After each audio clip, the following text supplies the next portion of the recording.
If you hear a roar in the background, it's the air conditioner. It's 94 out here. Um, I may have jumped the gun on Lou Elizondo. I'll get right to it. I was wrong. And I owe him an apology.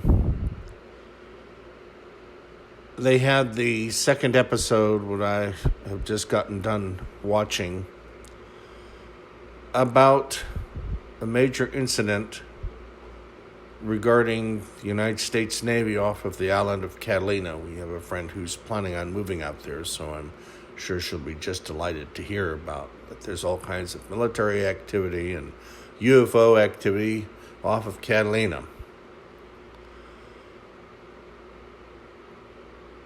I was at Catalina several times as a tour, and our Boy Scout group went there. It was on the week that Elvis died.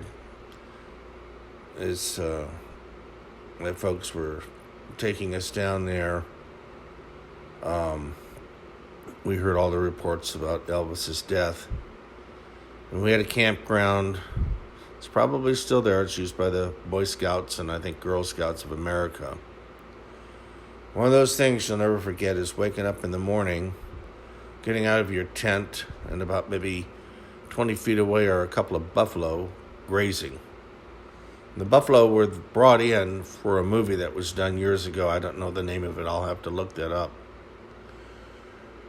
But, I had my first shark encounter. We had gone to what I thought was the north part of the island. We did some snorkeling. There's a whole lot of little seaweed and stuff growing. And there were little, sand sharks, smaller sharks. But I remember that there was one that sort of just brushed up against me and another guy.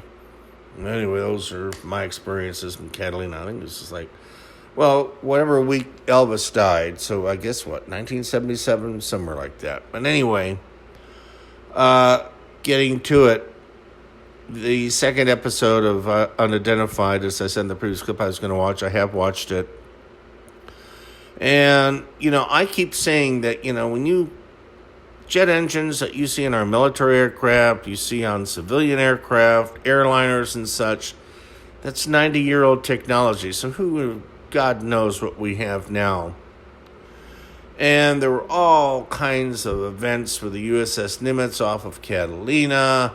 Things are flying around shaped as Tic Tacs. So who the hell knows whether the Air Force has got something that said, hey, let's have a little fun with the Navy. We'll fly by a couple of our drones and scare the shit out of them. Well, that's what I thought when I was seeing all the reports. Well, Elizondo started asking the same questions and started saying the same things that I've been thinking and that I've been saying. So I was on the same wavelength as Elizondo. And so I owe an apology, and I certainly owe a debt of gratitude to Tom DeLonge. It's good that a major celebrity music industry has come forward and basically staked the rest of his life on this field. And it is a crazy, whacked out field. I'm still going after I'm going to say something else too. The whole thing with Corey Goode, Laura Eisenhower, David Wilcock, they're catching a lot of shit because they have put out a lot of shit. But I also want it to be known too that they are all hardcore Republicans. So if the media is bashing them in the ufology community, rightfully so, but there also may be a sense of politics in that as well. Anyway, I'm going to put the link to this second episode. We saw it on another platform, and you guys can click it, take a look at it. But Elizondo did ask a lot of the questions and had a lot of the feelings that, I felt. Because, the branches of the different services fuck with each other.